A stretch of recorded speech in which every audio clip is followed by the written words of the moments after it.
talk as if there were people here. We gave out the Zoom code today in case anybody wanted to join the meeting for the town meeting. This is for that easement over, I don't know, remember the address, for the hospital, for the flyovers.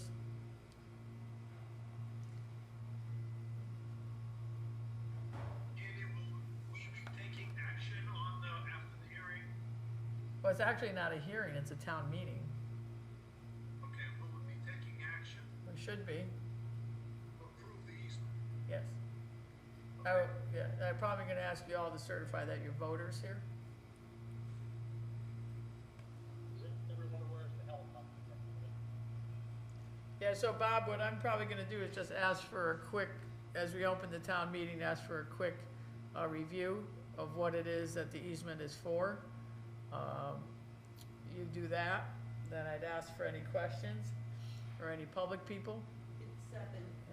Yeah, It's start 7. it, yeah. Are you ready? Are we live? Yeah, Okay. yep, I just had to push the final. Okay, we're live. Good evening, everyone, and welcome to the July 6th, 2020 Board of Selectmen regular meeting and also our special town meeting for an easement request. So we'll start first with our call to order. Candace, please. Candace Boucher. Todd Archelashi. Melissa Bird. Bob Geiger. Candy Perez. Sheila Sedlak. Sheila said Sheila. Jack Ford. Steven Sedlak. Linda Grappo. Great, thank you. Please join us for a pledge of allegiance. I pledge allegiance to the flag of the United States of America and to the republic for which it stands, one nation, under God, indivisible, with liberty and justice for all.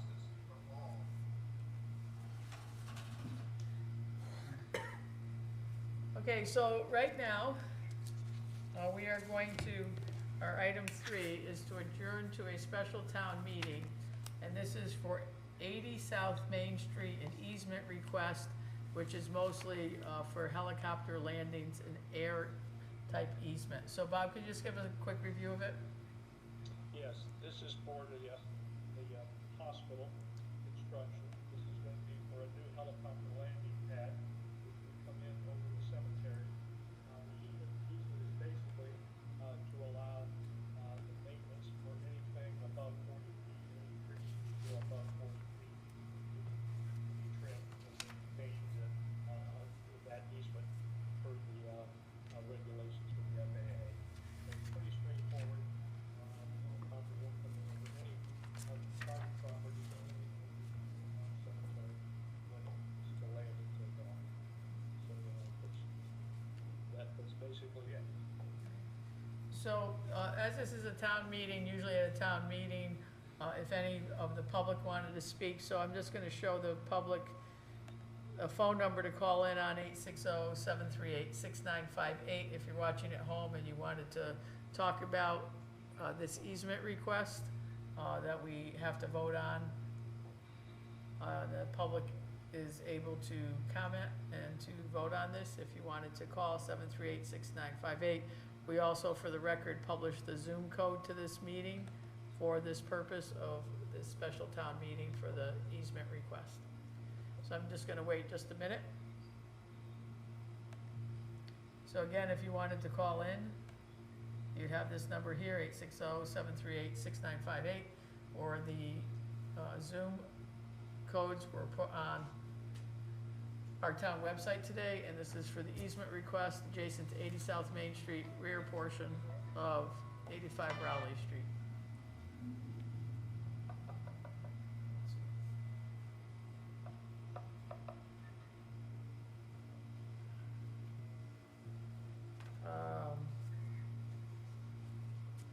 Let's see. I thought I was getting a text from somebody that watches that might have told me they can't hear us or something. Just send it by text if you could, if you have something you need to tell me. How about any of the things on the easement, Jack? Bob, can you just fully explain this easement will continue with the ownership of this particular property by the hospital. If, or the Hartford Healthcare Group that owns the property, if they sell it, does the easement go with the sale, so in perpetuity, for as long as that's there? So we have no end time for this easement, is that correct? That's correct. As long as it's a hospital, that easement stays with it. Easements run with the property. When you get an easement or you get a change and you go through, like if you go through ZBA and stuff, it just runs with the property, not the owner.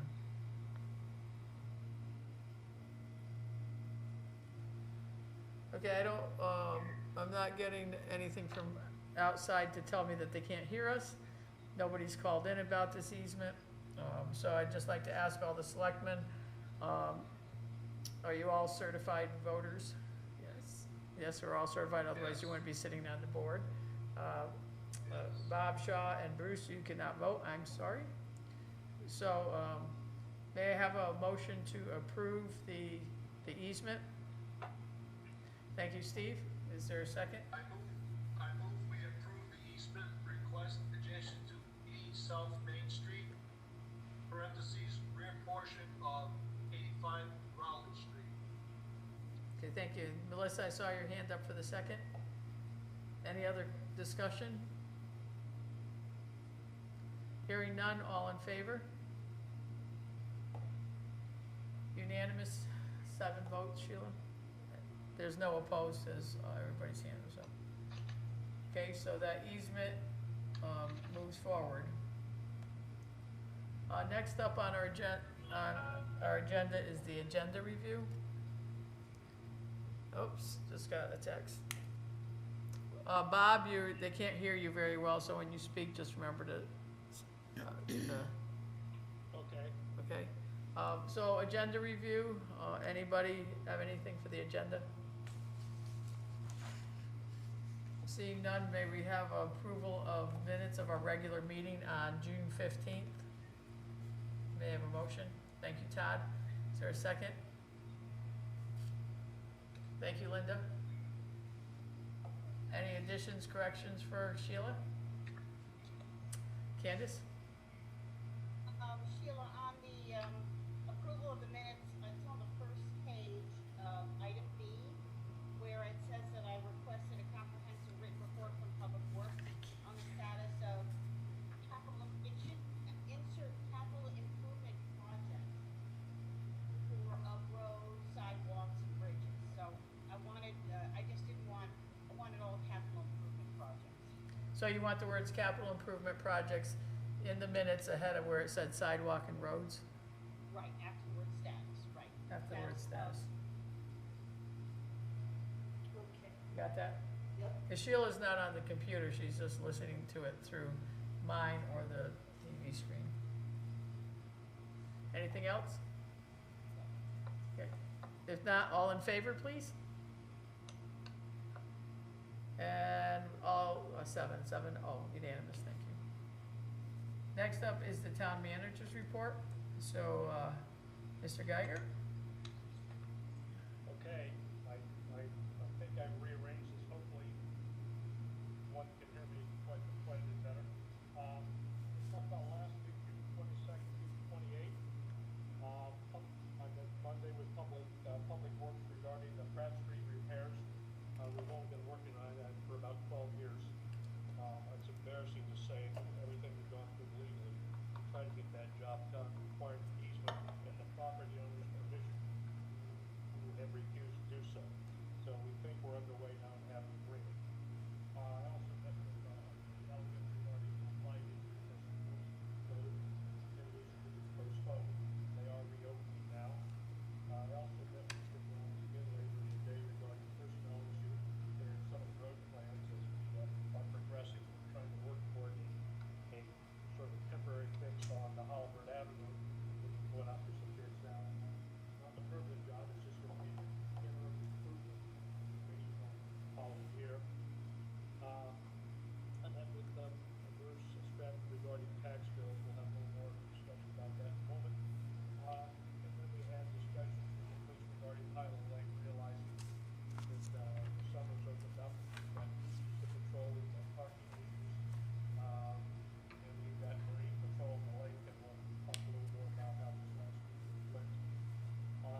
Yesterday I met with Public Works regarding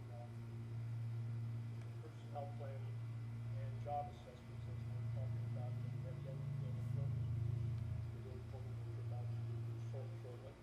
I also met with the chief regarding these actions and our issue we had with the DEP and the state regarding family homes.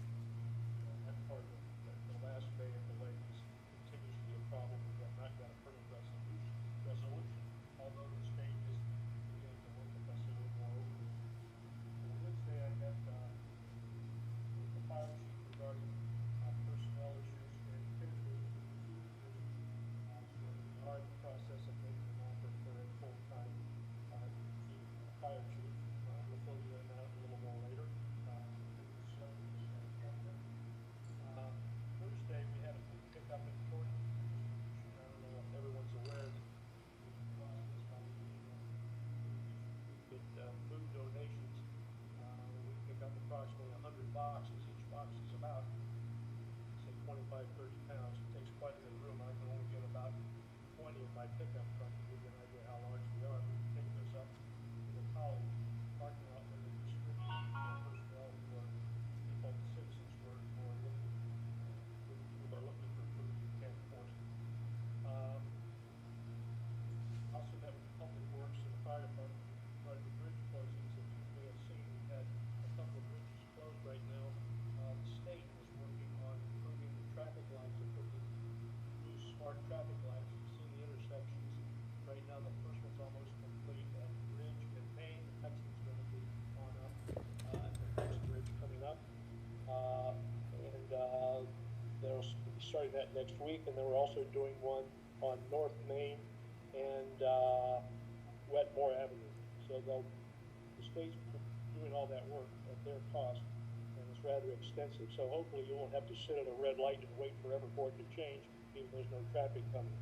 So the state is making some serious improvements there, and also improving the handicap access at the intersections. Let me see, I met with the Civil Service Commission. We had a Zoom meeting that week, and I also had a Zoom meeting with the LCD board, which meets once a month.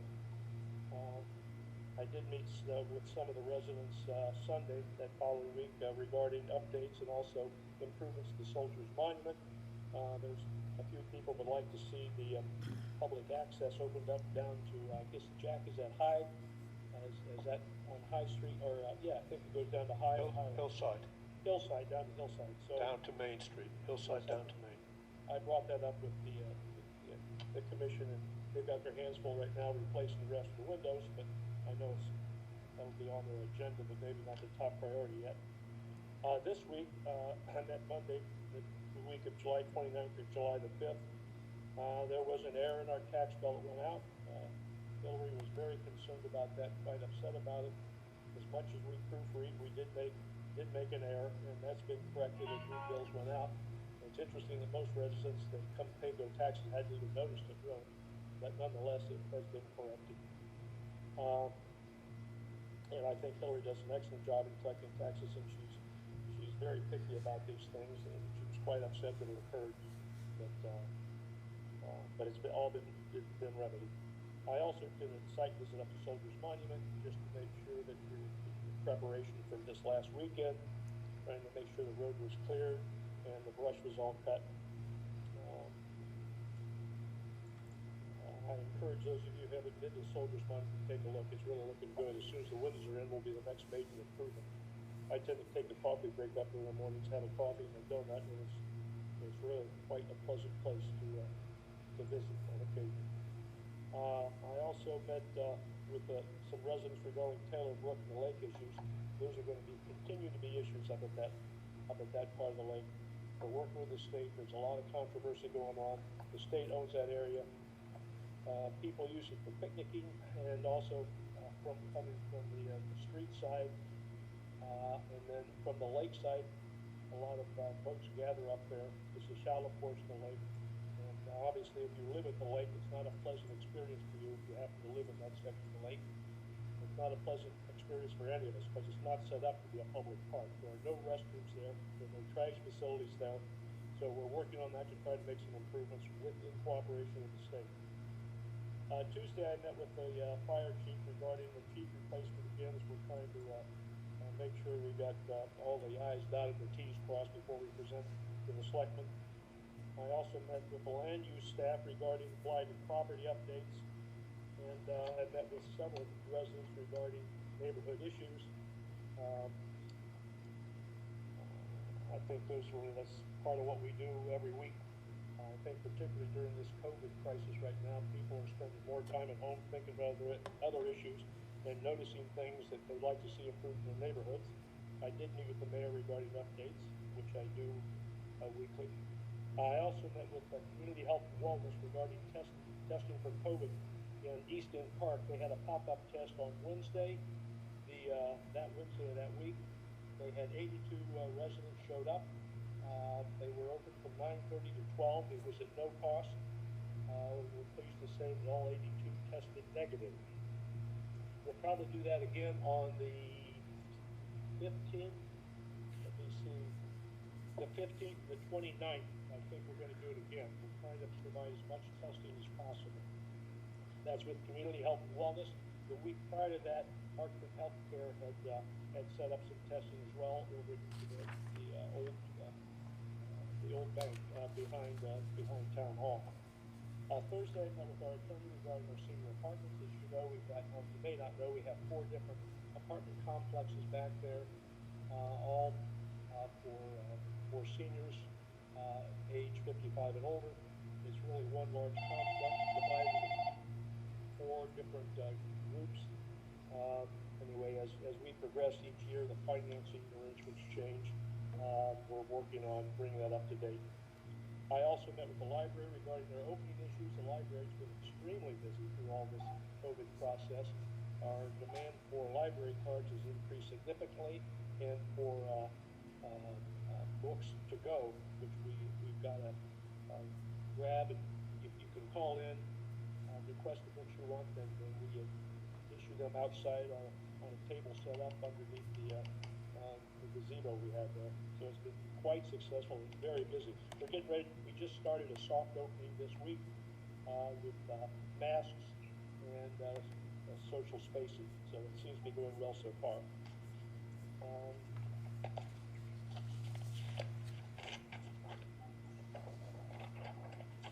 I think that's it for the general background. Any questions or comments on anything I've had so far? Anyone? Bob, just the Taylor Brook thing, if I remember correctly, the DEP was supposed to come out. Did you ever get to meet with them, or did you just talk to them? I just talked to them, but they're coming out and going to ride with our Marine Patrol. So they are definitely more engaged now, and they're clearly aware of the problem. I've talked to the neighbors in that area, and I don't think they know what to do about it just now either, but we're going to work as cooperatively as possible and come up with some sort of improvement or solution. Because this is going to be a hot summer, and it's not going to get any better if we don't do something about it. There are way too many people, and it's just not set up to be a public park. Yeah. Well, I noticed today there were New York license plates down there too. So it's not local people coming, it's from all over. And I know that the trash has been a big issue. People have commented on it. That's within the park. Yes. Candace, did you have your hand up? Yes, Bob, let's see if I'm on. Yeah. Bob, I was wondering, do we have a reopening schedule for Town Hall yet? Well, we've had a soft opening, and we did it without announcement last week. And we've stated on the door that we're allowing people to come and pay their taxes and stop at the town clerk. I intentionally didn't make an announcement for fear that we're going to have to shut it down. If something doesn't go right, we're just going to close it back up. So we've kind of done a soft opening. So it's that we're not having any public meetings. We're not allowing any of that. As you can see, we're not even having our own group meetings there. So, but people can come in the front door, come and pay their taxes. But they have to have a mask on, and they have to practice social distancing. We have got signs. We've got tape on the floor in that area. But we're very concerned about this, and I'm not advocating that we even go to phase 3. And I notice our governor is kind of hedging on that right now, particularly with the bars.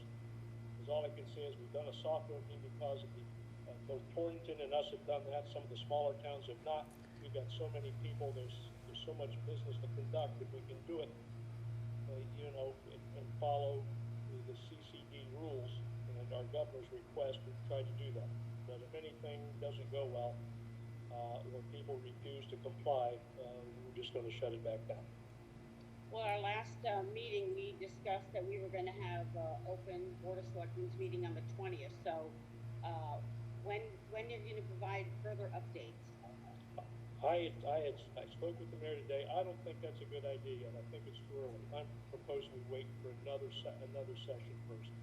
As I'm waiting for the governor right now, even though Connecticut happens to be among the top 4 states in the country right now, we've still got a lot of people coming in from out of state, and so I'm not suggesting we try to do this any too soon until we get at least another 2 weeks of information from the governor and the feds. Yeah, so we could discuss that about whether we want to postpone to the first meeting in August as well. But Candace, was there anything else? No. Jack? Just a question on the timing of the fire chief replacement. Do you have an expected time, like August, September, or are you sooner than that? No, not any sooner than that. And that you all will appoint that. I don't do that. Because all I've done is help guide them through the process. But they've gone through their interviewing. They had 12 candidates. They've interviewed. They've boiled it down to 3, and they're ready to make an offer. So you don't expect us to see that much before end of August? Correct. So we'll be able to meet all the candidates at the end of August? No. No. It's their job. They make the selection to you. You don't get to do the interviewing or the selection. They do all of that. Oh, so we just say yes without... Well, if you don't like it, you don't have to say yes. If you don't like the candidate or don't find he or she qualified. It's in the, if you look in the charter, Charter issue.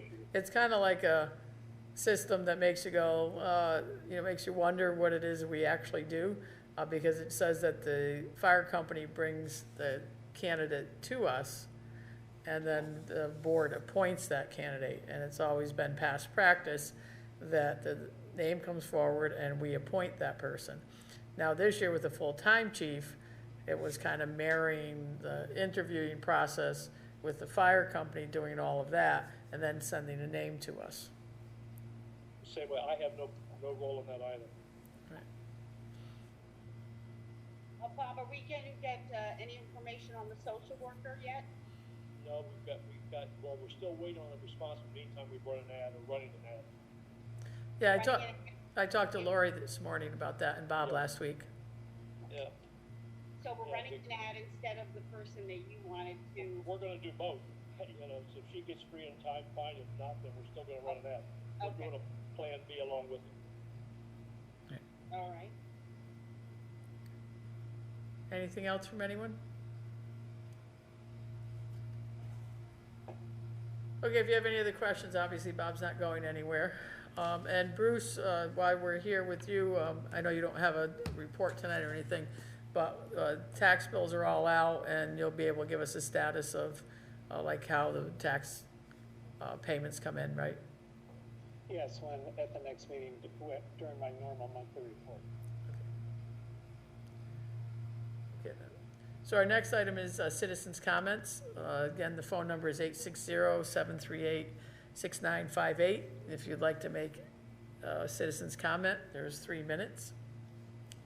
Again, 860-738-6958.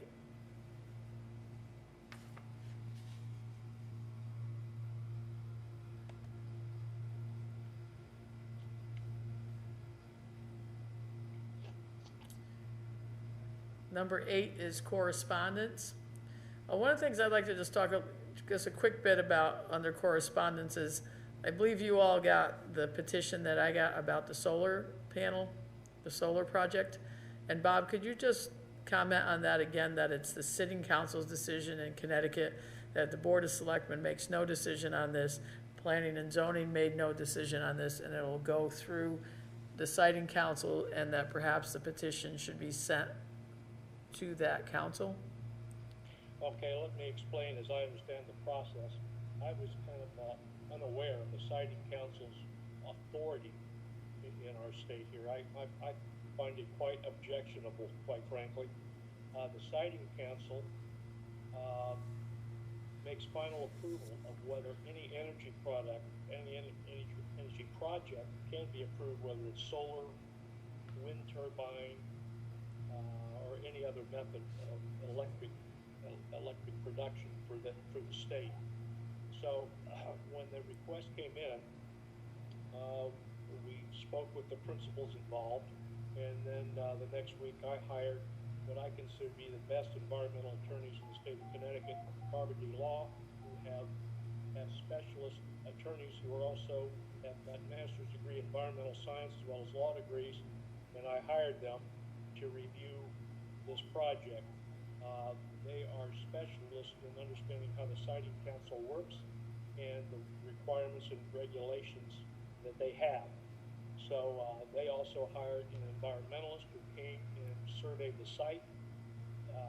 Just my own knowledge, both Jim Rollins and Bart Clark and myself toured the entire site to see where this was going to go. Not that my expertise means anything, because I sure don't have anything relative to that. But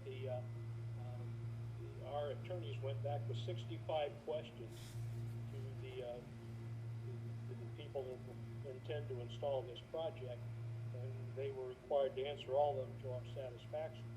So the only thing I can tell you is the bottom line is, if this project doesn't attack any species of plant or animal life that is on the extinction list, they can proceed with this if the siting council deems it to be a project worthy of investment for electrical generation for the state.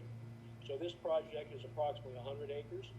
The project is going to be on about 18 acres of it. The rest of the land is being donated. They purchased the whole property. The rest is being donated to the land trust.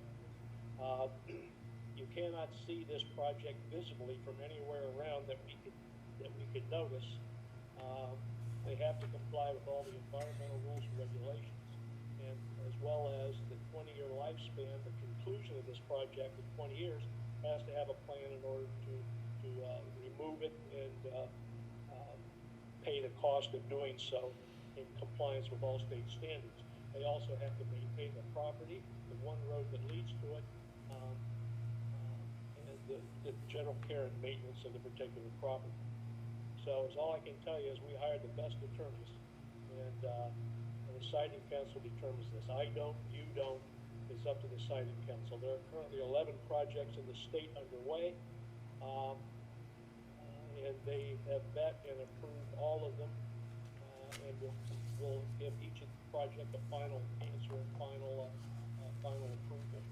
But it's, in talking with our attorneys, I realize that people from the area have solicit a petition, and I must tell you the odds of the siting council recognizing that, our attorneys say, are slim to none in terms of them acknowledging the request. And it can be sent to the siting council. It's possible one could influence them, but this is a state power. It is not a regional power. I find that unacceptable, but there's nothing I can do about it. Questions? Linda, then Steve. Did we get an email on June 23rd from Kevin with a text of a letter of intent? And I believe it said that that we needed to review this, if the Board of Selectmen had to get involved. I guess I'm confused.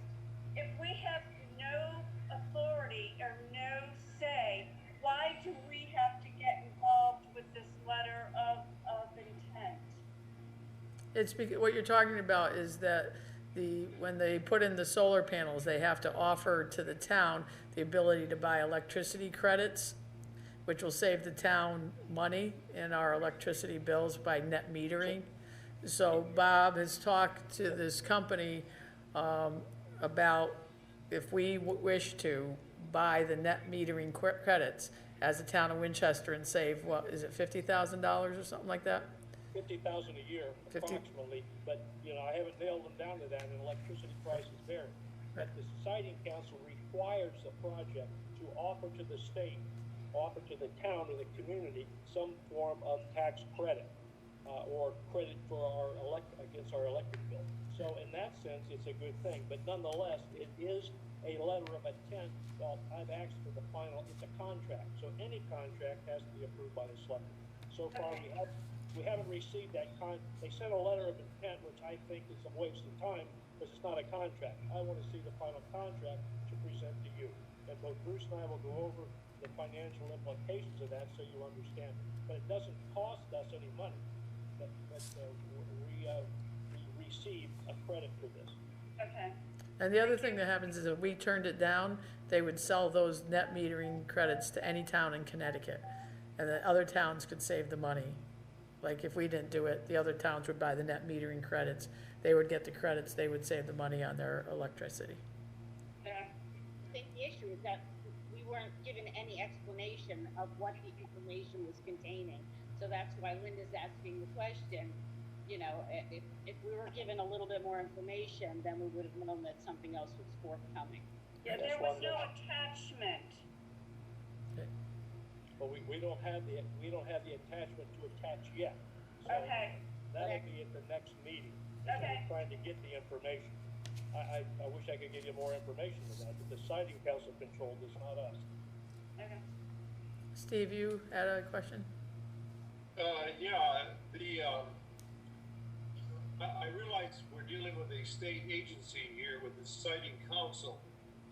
Is there any chance for public input at any kind of a hearing? Is that required? Do you know, Bob? It's not required.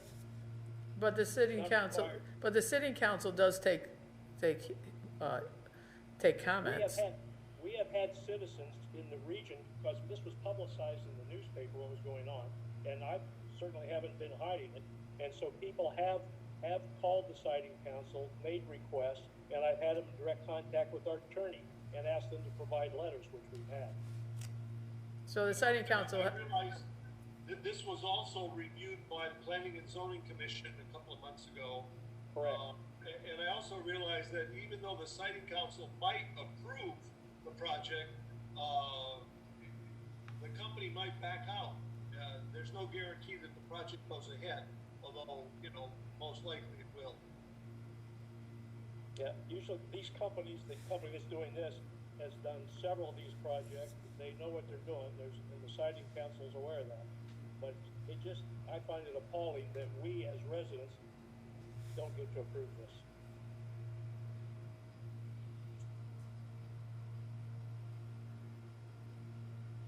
okay, seeing nothing else, we'll move on to item 9, boards and commissions. Steve? Did you want anything else under correspondence? There was. Oh, was there one more? Well, there were letters from the police chief. I don't know if anyone wanted to make comments on those. Yeah, if somebody wants to. I just know Lori had handed me the solar petition, so I wanted to make sure I addressed it, because it was given specifically to me there. Yeah, there were nice letters in the package from the chief to a patrol officer, Waltzer, and recognized him as a community police officer for work that he had done, recognizing the birthday of a 10-year-old child here in town for some of the nice social work he had done on behalf of the community. And he also wrote to Patrol Officer Brian Fiella and Patrol Officer Michael Gagney, recognizing their efforts in solving the recent burglaries in town in a very quick and efficient manner. So I thought the public should know that the chief is on top of things like this, and the patrol officers should be recognized for their efforts. Thank you, Steve. Okay. In terms of boards and commissions, we have several things to discuss just briefly. First of all, we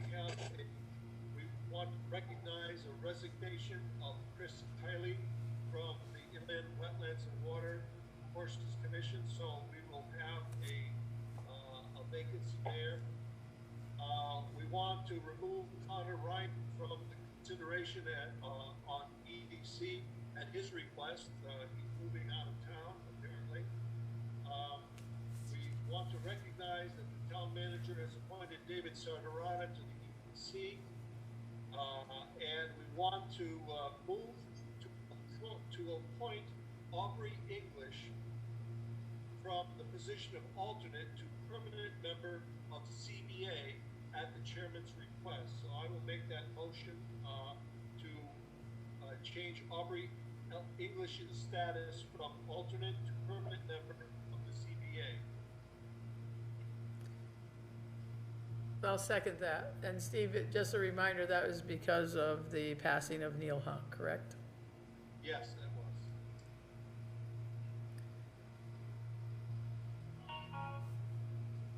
Steve, Yes. just a clarification.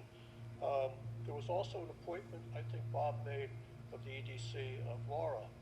Am I correct on that, Bob? You appointed her to the EDC? That just came up, I don't know if we completed that or not, but she requested that, and I thought she'd be a good candidate. And because I can appoint spaces, uncompleted terms. Correct. I think we have one more uncompleted term which she would fill. I don't think we had that in your packet yet, but that was our plan. Right. So we have to vote on, did we vote on Neil yet? I mean, on Aubrey? No, we have not. I don't think we did. Okay, so all in favor, and the other people that are alternates have less tenure, or the chairman requested Aubrey? Well, the chairman seemed to indicate that Aubrey was next in line, so he must have the most tenure. Okay. Okay, so all in favor? Unanimous, thank you. That's it for now, Ken. Okay, thank you. Candace? If I recall that there was a question about residency of someone that was appointed to a position, Candy mentioned that at the last meeting. Yeah, the person on inland wetlands, Marino. We're gonna check with her to see if she's ever in town. I thought we had approved that. We had approved it, but then after we approved it, someone had contacted me to say that while they own property here, may not be here in town.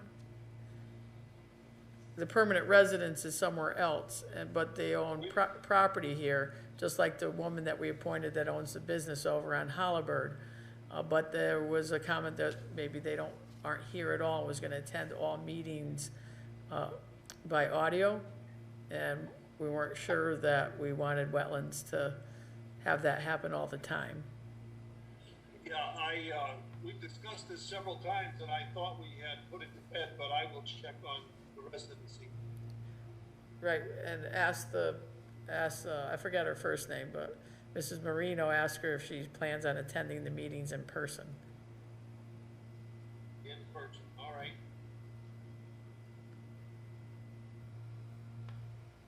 That's all I have for now.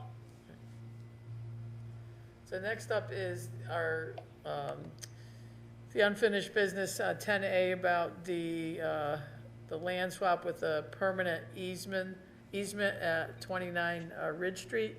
We had tabled this earlier in June at a meeting for a couple reasons. One, we wanted to make sure we knew which piece of land we were talking about, and I just pulled up for the public, and you have in your packets the map that Bob provided that shows in orange the easement areas. So Bob, you want to talk about that, please?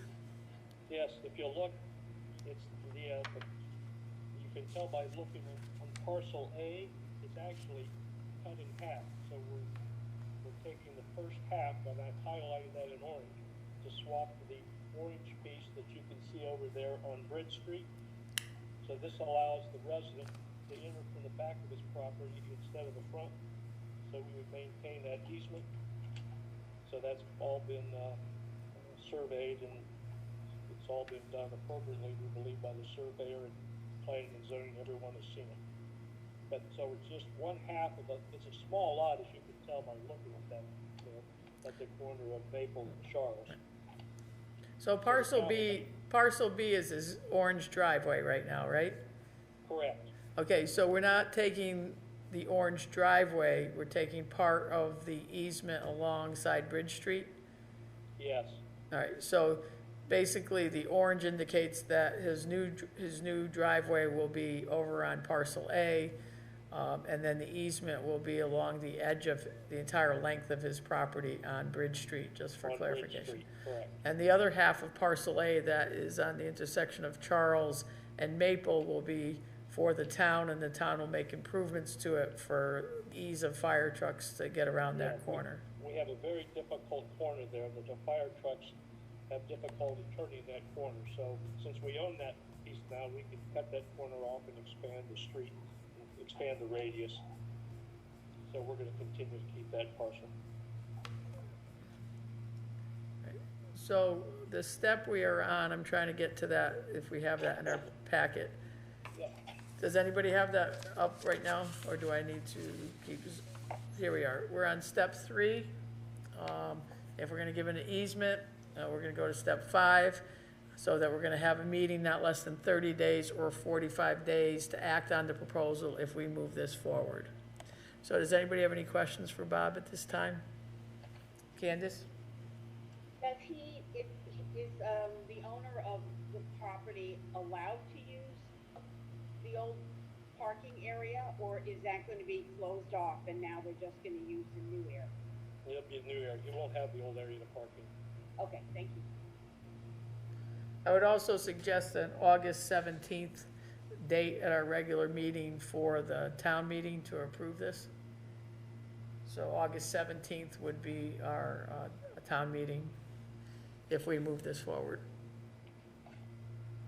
I think I'm within the 45 days. That's 30. Yeah, it should be. Yeah. Anybody else have any? I'll make that motion, Okay, what's your motion, Steve? to move that the Board of Selectmen schedule a special meeting on August 17th, 2020, to act on the land swap proposal. Right, so do you want to include the improvement from us of the land swap to move forward? Yes. I think we should do the approval now and then do the public meeting on the 15th, if that would be my suggestion. What would be the purpose of the public meeting? Yeah, yeah, that's right, we don't approve it, but we would be. Oh, I Yes. suggested. Steve's right, Steve's right, we wouldn't be approving it. We would just take it to the next step and schedule the town meeting. Next step. All right, so Steve's motion was to schedule the town meeting on August 17th for the easement, the easement request for 29 Bridge Street. 29 Bridge Street. Right. Is there a second, please? Thank you, Candace. Any other questions or comments on this?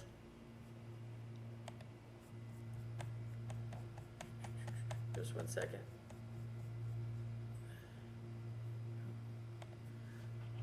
Okay, nothing else, all in favor? Unanimous? So Sheila, August 17th. Yes. Okay, thank you.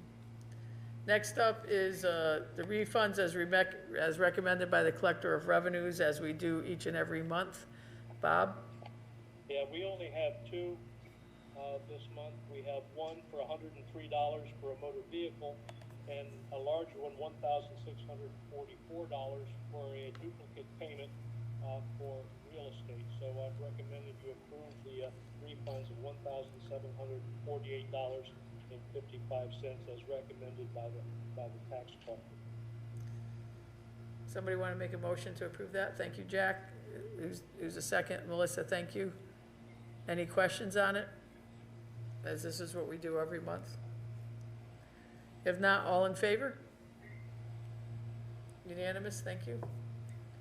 Next up, citizens' comments. If anybody would like to call in, 860-738-6958. Again, 860-738-6958. Anyone?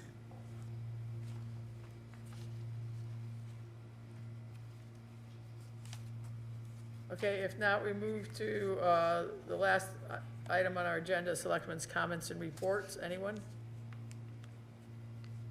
Candace and then Jack? I want to mention that on the 22nd of June, we had a meeting, Candy, Linda Grafo and I, and Public Works regarding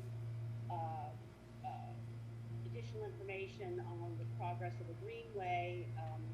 Basically, we received a grant for about $1.2 million to complete the Greenway in 2016, and for the last 3 years, an engineering company has been re-engineering their engineering drawings so that we can move forward with the drawing. What we found out at that meeting was that there were a lot of the issues that were cited with the current engineering drawings, that there were conflicts with the wetlands around the area. And Bart, the engineer, our engineer, had made suggested changes so that we wouldn't impact the wetlands. You know, making minor changes, moving the Greenway a little bit further one way or that way.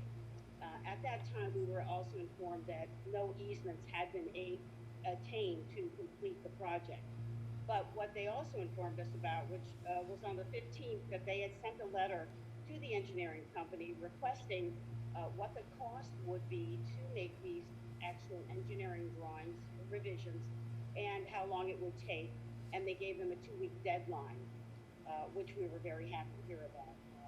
At that time also, we suggested that they send a follow-up reminder that on the 29th of June, which was approximately the date they were supposed to respond, that they do respond. And at tonight's meeting, we would have been informed if there was any dollar value, if their requests were met within that 2-week time period.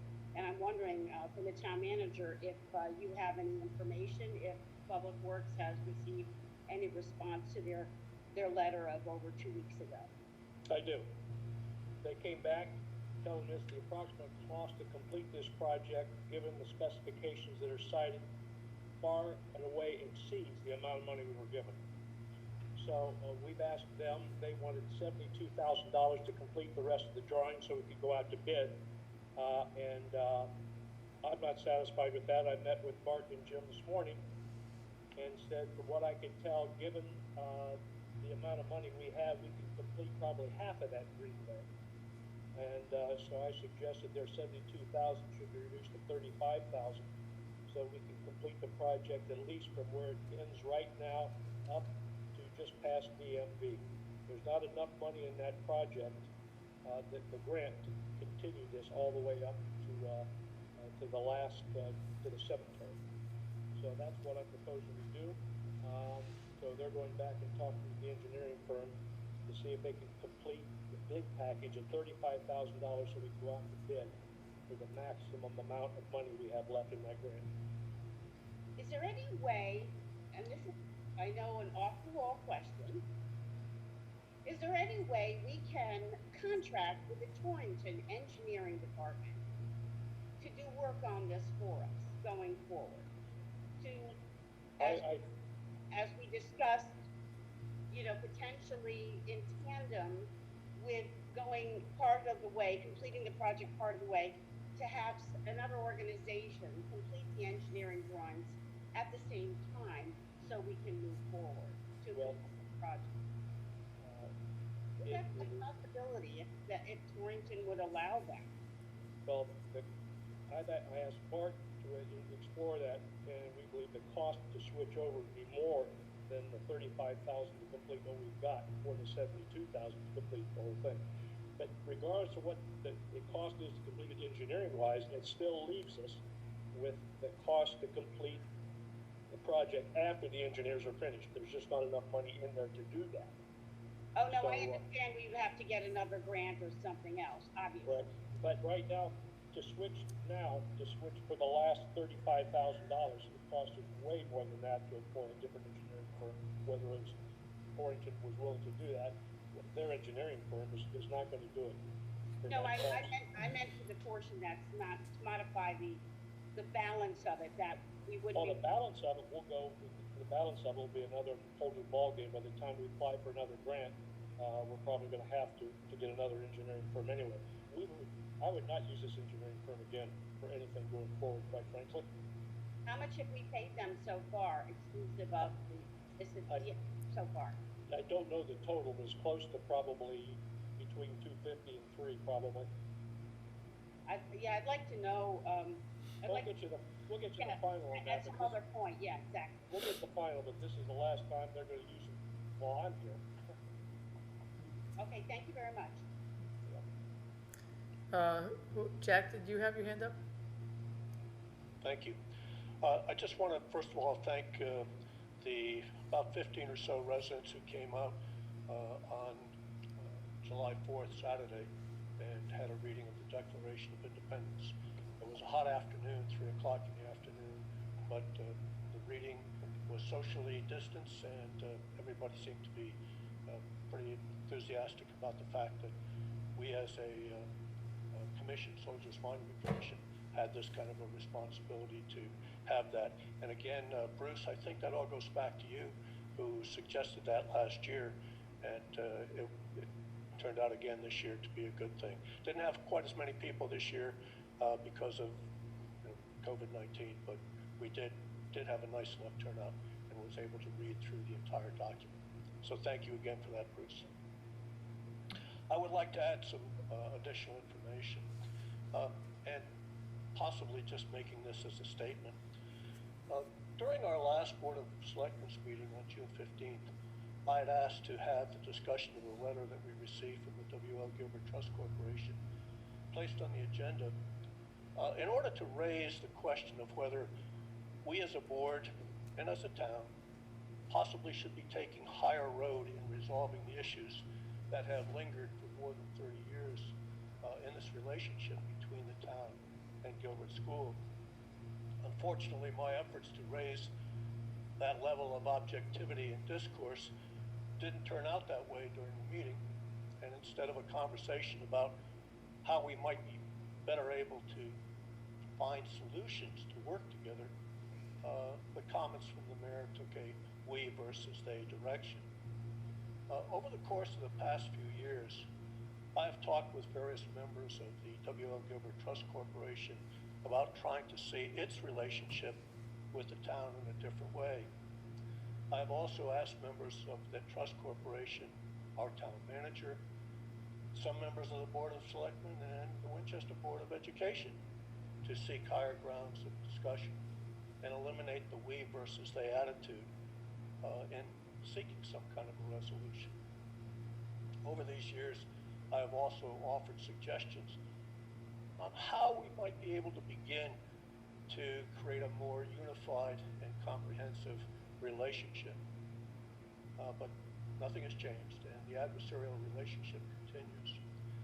I believe as long as some members of the Board of Selectmen approach their differences with the Gilbert Trust Corporation in the same manner, and as long as some members of the Gilbert Trust Corporation continue their relationship with the town Winchester Board of Education in a us versus them attitude, we're never going to be able to begin to solve any issues. What I hoped for when we last met was that the letter we received from the Trust Corporation might encourage our board to at least take initiative and raise this level of discussion. Well, it didn't happen then. I'm personally going to continue to try to build an interest in this higher level between the Gilbert Trust and the town of Winchester in order that we can resolve our differences for the betterment of the entire pre-K through grade 12 school system.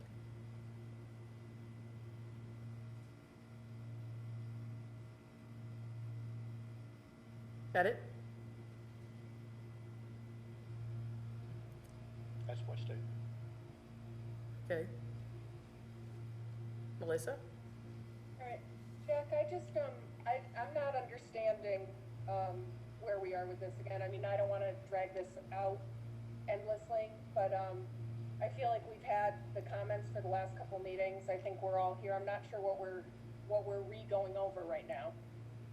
So we don't really have to make this a really long thing. I mean, we all got the letter. I think we all understand that people weren't pleased with each other, but we still have, I mean, the board's just meeting on financial aspects of this right now, so I'm not understanding why we're going over this again and again.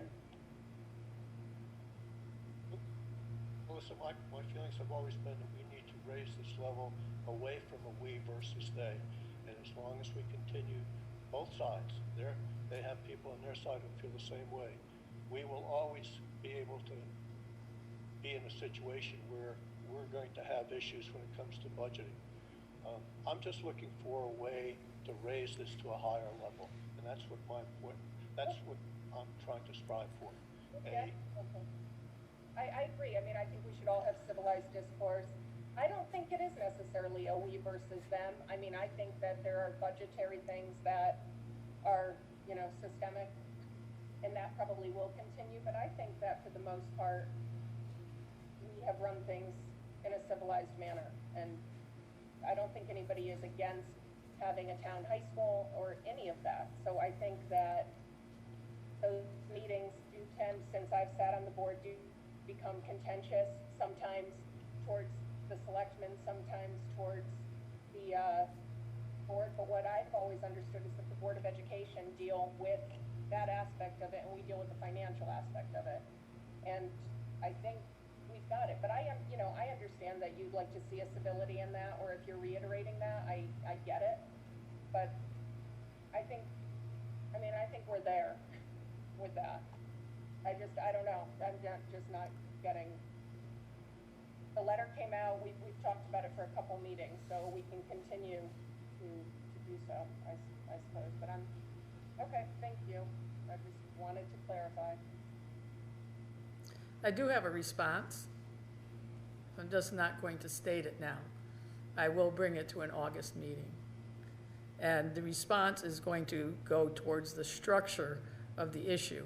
This is not, in my opinion, a we-they. It's all about the structure. When state law exists to allow one entity to not have a negotiation, not to have an arbitration, not to have a mediation, and the state law allows that entity special privileges above and beyond anything that the Board of Education or the Board of Selectmen or the town manager or the superintendent can even be able to have a discussion, that I think is where the major crux of the issue is.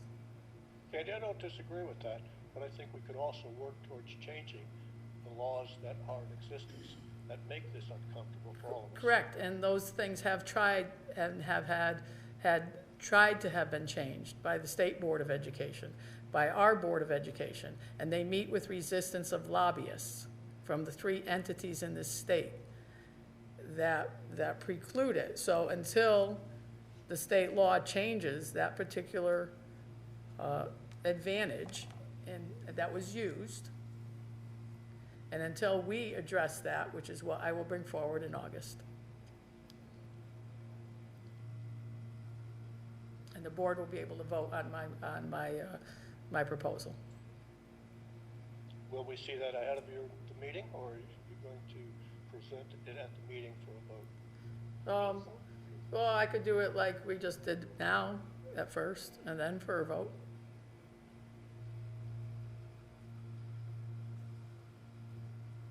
But I'd be glad to make an agenda item. I think its time has come. Because it keeps happening. This keeps happening over and over and over and over again through 20 people, through 25 people, through 30 people. This is not a we, they. It's a structural financial issue. We need to resolve it, no question about that. Right, and unfortunately, we're not the only ones that have to be a participant in this. It has to be, if it were to go through and be changed, it would have to be a participant, but everybody. And if you have people fighting against a request, then it will continue to be, if you want to view it as a we, they, rather than two structural sides of a financial issue, it will be that. But I'll bring it in August. I'm in agreement with that. I understand that there's a we, they attitude on their side too. So, Right, and there was also some suggestions this year that may have been able to work around that they attitude that didn't occur either, so. Nobody wants to make it about that, but I haven't seen in 17 years how it will ever change unless that structural underlying law changes it. It's never going to, until the law changes. If the law doesn't change, it will always be this way, like always. As long as you keep a upper hand in the voting counts, it will always be this way. So there's the two things. So I'll make a proposal and we'll see if anything can fix it, because if that was changed, then I think that going forward, it would be better for everybody. And we need to, because we're going to have the same kind of issues the next budget year if we don't resolve this. This has happened like almost, and you don't have to go back 17 years. You can go back and look in all the annals and go back to the 70s when one of the trust chairmen was the chairman of the Board of Education, and the comments were the same thing. And again, it's because of the structural law regarding the financial relationship that keeps it like this, and it will always be like this unless that changes. Nothing will fix it but that. It doesn't matter. People can get along all they want, and it still comes down to the taxpayer dollar. I believe that there might be some shorter steps before the state law, but we need to discuss that. I don't know. We've been trying those shorter steps forever and ever. And then that didn't happen, did it? They used state law. So anyway, I'll do that, and then we'll talk about it more. Are you done with that? Because I'll move on to one of my things I want to talk about. I'm done. Okay, good. Anybody else? I just want to talk about the lake and the weeds, which is it's a fun topic. I just want to let you know and the public know that the limnologist that went up and saw the weeds at the lake, we've been looking at the milfoil we've been treating. We've been using the herbicide diquat to treat the milfoil on the lake, and George Knockline did not find that much milfoil on the lake. Nobody knows why. It could be that we treated a lot of it 2 years ago and a bunch of it last year, but there's only about a 1/4 acre of milfoil that he found at the lake. So what they're going to do is, there is a technique, they use it like over at Lake Warmog. If you ever go to Lake Warmog site and look what they've done over the years over there to get the nice water that they have now, is sometimes they send divers down in small areas to pull out the weeds so they don't keep growing. Because milfoil, when you break it off, it could just go off in other areas. Even when you kill it with diquat, it could come back the following year. So instead of doing that, they're going to be pulling the milfoil by hand with the scuba diver and the suction equipment that they use for the small 1/4 acre. As for the other weeds on the lake, a lot of them are just native, and there's still a lot of them. So that is something else that that George Knockline will be looking at with the Lake Association and the town. So I just want to let you all know that, so there is no treatment. The lake won't be shut down this year. So what's the impact and costs that were budgeted for the treatment versus their methodology now? Well, they'll be shifted, the diquat treatment will be shifted over to the scuba. But is it less or more, or? It's a little bit less, and then what they're gonna do is they're gonna have the NEAR company do a long-term study of the drainage areas around the lake. For instance, when it pours really hard, there's a lot of areas, whether they're the paper roads, whether they're the dirt roads on the side of the lake, that are sending down a tremendous amount of silt. There's a lot of drainage, like we know that 263 comes in over by the beach. So there's a lot of things going on with oxygen at the deeper levels. So the proposal is to take a look at, there's a report from back in the early 80s that was comprehensive of the lake with the drainage coming in, the areas of impact, that they're going to redo some of those areas and also take a look at all the different spots at the lake, how it's coming in, what the levels of phosphorus and nitrogen are right now, and and come up with some type of management plan going forward so that the town could use it, the wetlands could use it, ZBA, everybody can take a look at it, residents can look at it and see, if we don't fix this, then this is gonna be the result, the aging of the lake. If we don't fix this, then this is what's gonna happen to the lake. So they're gonna, shift some of that money over there to do that for the long term.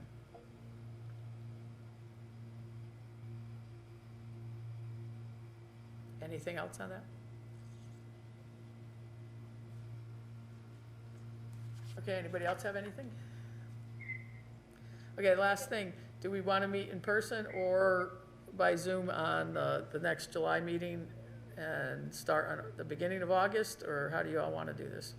I'm here anyway, I'm in Town Hall. I would just have you all join me. Take Bob's advice and maybe wait until August. I'd like in person. So we wait till August in person. Anybody else?